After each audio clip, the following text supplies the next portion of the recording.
They say practice makes perfect, and playing any video game for any length of time will of course make you better at all video games, it's just science.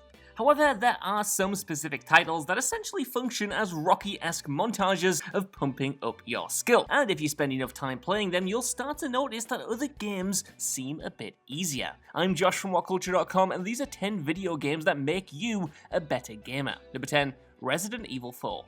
Resident Evil 4 has a unique approach to difficulty. Rather than give you the regular options of easy, medium, or hard, it only has one set difficulty initially until you complete the game. However, even that isn't technically true. See, while most will play Resident Evil 4 for the first time on normal, not everyone gets the exact same experience. The game actually reacts to how well you're doing in any given area, and without drawing attention to it will subtly scale the difficulty depending on how much help you do or don't need in any given situation. The brilliance of this system is that it's so subtle you don't even notice it. Hell, I played through the game multiple times before I became aware of what it was actually doing, but that's for the best. By doing this, it allows you to mix difficult encounters with easier ones, meaning there's always a challenge, but not one impossible enough to get someone stuck forever or just piss them off. And with each replay, you can use the knowledge you've learned, deploy your improved reflexes and abilities, and use it to blast through previously difficult areas. Number 9, Civilization. The Civilization series defines the top level of careful planning and resource management. There are, of course, many games which try to do a similar thing, from straight-up clones to other resource games such as Animal Crossing New Horizons and Stardew Valley. Civ, however, stands out from the others, partially due to the sheer length of time a single game can take. Not only do you have to plan out what you're doing in the next 10 turns, you have to be thinking like 100 turns ahead, as well as thinking about what all of the other players are going to be doing in that time to get the upper hand. Balancing so many moving parts so that you don't fall behind while also trying to make progress towards your goals and never taking your eye off what victory type you're trying to go for makes Civilization an incredibly complex and high attention game. More than anything though, Civilization teaches gamers opportunity cost, as in, if I do this, what am I missing out on doing? Not many games do that these days, though it is an incredibly important skill for any games with a semblance of resource management. Number 8, Portal. If puzzle games are your thing, then Portal is absolutely a must-play. Hell, if puzzle games aren't your thing, then Portal is still absolutely a must-play. Both titles in the series are exceptional, though the first was instantly groundbreaking. In terms of problem solving, Portal pushed the limits of how you could use a 3D game to figure out puzzles, improving spatial awareness and attention to the small details. It implemented challenges which tested the player's intellect, making it a rare mainstream success that encourages brains over brawn or even a player's mechanical ability. In terms of thinking outside the box, Portal forces you to see the world differently, and has been an inspiration for so many other games which put wits before hits. It also teaches essential rules on momentum and physics as well, giving you an understanding of video game rules that you can apply to a whole genre. Number 7, Dreams. Now, Dreams isn't a game that's going to be for everyone, and that's exactly why it didn't set the world on fire when it released in 2020. Essentially limiting you to your own imagination, the game gives you the tools to make your own games. You can craft your own experiences that encompass a bunch of different genres and gameplay styles, and let you play the levels and experiences that other players have crafted themselves. Essentially, then, Dreams serves as a tool to accommodate players with the basics of video game design. While it's not the first title to offer this deeper understanding of how games work, after all, level editors and mods have been around for decades, it is perhaps the most accessible, with an extensive set of tools at your disposal. Whether you're creating or playing then, Dreams gives you a valuable insight into how games work, how levels are designed, how mechanics interact with each other, and how physics work, among so many other lessons. All of this will allow you to appreciate and understand other games more intimately. Number 6, Dead Rising. Dead Rising is not only an excellent, charming zombie game, but it's also a game that demands you to get good at time management. Giving you a 6-hour real-life period to accomplish as many missions in the game as you possibly can, Capcom's title punishes you for dawdling and not being efficient in how you spend your time navigating this zombie-infested world. Because of this, a lot of players probably won't see the end, let alone the true ending, on their first playthrough. Key missions can be missed and failed, while survivors can be lost if you leave them hanging too long. While this was quite divisive at the time, I know young me absolutely hated it and just wanted to bash in zombie brains, it quickly became Dead Rising's most unique feature. The game demanded that you learn the layout of the mall, what you needed to survive, and the most efficient way to do so if you wanted to finish the game and get the true ending. It takes some trial and error, of course, but it awards you with a mastery over objective prioritization and time management that can apply to so many video games that don't even have a strict time limit. Number 5, Fortnite.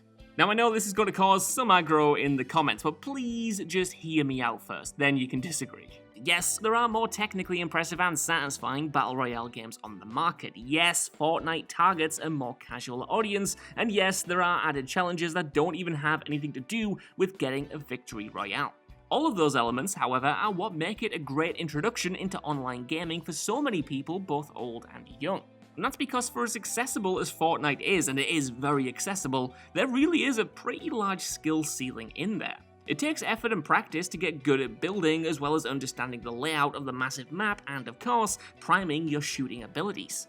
In that sense, it makes for a great learning playground for people just getting into video games and competitive online modes. The skills you can learn here can be applied across the board, and the surprising depth of the mechanics means you're always growing as a player. The Battle Royale framing generally encourages practice as well. I mean, if there's one way to make players better at aiming and shooting, it's making them die and have to rejoin a new game for missing a single shot.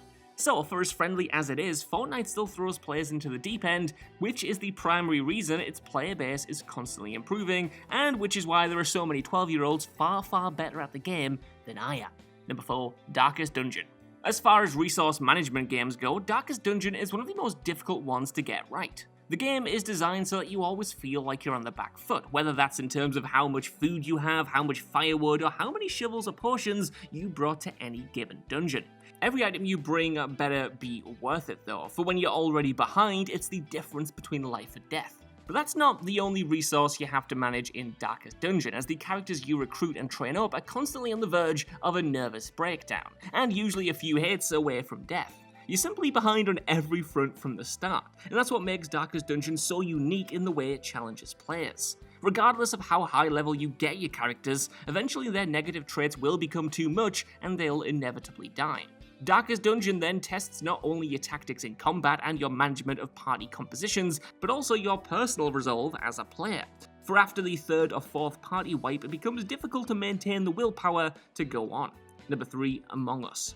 Most of the games on this list focus on mechanical skill, resource management, or thinking outside the box, which is what makes Among Us fairly unique here. Despite its popularity, Among Us isn't the first game with this particular gimmick. Many before had the format of innocent people and one or two imposters amongst them trying to kill everyone. However, the skill that Among Us teaches to its players is precision and deception, and while the latter might not be too relevant in most games, the former is crucial in the gaming world. There aren't many games that require as much knowledge and understanding about what you're doing at any given time as Among Us, which is easy to understand when you watch prominent YouTubers and streamers playing the game together. It requires constantly outthinking your opponents and really getting in their heads, and is one of the few games today where the most intelligent and cunning players will often be the victors. For being so much more about strategy than just getting lucky then, Among Us easily earns its place on this list. Number 2, Dark Souls. So, for an initial disclaimer, this entry includes pretty much every title with Dark Souls in its name, as well as the other From Software games such as Bloodborne and Sekiro. And that's because if there is any true prestige in the gaming world for what people class as hard games, then it's Dark Souls. The challenge level of getting through any one of these games is so much higher than any of its kind, forcing players to try again and again and again until they're perfect. And yeah, not just good, you have to be pretty much perfect to completely master all of these systems. You need to be a master of timing, reaction speed, and analyzing attack patterns if you ever want to completely overcome every challenge. However, it's not just on this list because it's hard, but because of how it teaches players patience. This is a series where watching enemies is just as important as hitting them. To master the combat, you need to master your enemy, learning their attack patterns and the best way to avoid and then counter them. It also encourages you to actually look at the world you're in as well though, which gives it an extra edge over a bunch of games that do the former. So many games today have you ignoring most of the environment and just following a waypoint marker, but not Dark Souls. Here, if you're not looking at your environment properly, you're going to miss ambushes, traps, and so many pitfalls that lead to your death. This patience and demand that you never run into anywhere half-cocked is what truly makes it a great learning experience that you can apply to other games, whether that be how their levels are constructed or how their enemies behave. Number 1, Breath of the Wild. Quite frankly, any Zelda game could have been included on this list for the way the series teaches you about the rules of video game level design. Breath of the Wild does open that scope up massively. Some of these shrine puzzles in particular are genuinely challenging, forcing players to think outside the box in the same way which they would in a game like Portal. As well as that, the overworld contains such an advanced physics engine that it seems as though you're only limited to what you can do by your own imagination. Consequently, so many of the puzzles don't require one specific answer, but let you experiment with the game's own logic and rules to come up with your own solution. Pretty much whatever gets the job done, and that's good enough. Likewise, the logic of the rules, not necessarily exclusive to this one game, teach you to think about the cause and effect of the world and your actions in that world. If it starts raining, for instance, and you need to get up a cliff, you could wait for the rain to end. Alternatively though, you could find some shelter, make a large bonfire, and use the updraft with your glider to ascend the cliff. On the other hand, if there's a storm and you see lightning, you should probably swap out your metal items for ones that aren't such good conductors. These are just some of 1,000 examples of how playing Breath of the Wild makes you think about gaming differently, and will no doubt give you some skills which you can apply to so many different genres and experiences. So that's our list. I want to know what you guys think down in the comments below. Do you think playing these games specifically makes you better at video games generally? And are there any good ones that I missed off here that you think deserve a spot on it? While you're down there as well, could you please give us a like, share, subscribe, and head over to WhatCulture.com for more lists and news like this every single day. Even if you don't know, I've been Josh. Thank you so much for watching, and I'll see you soon.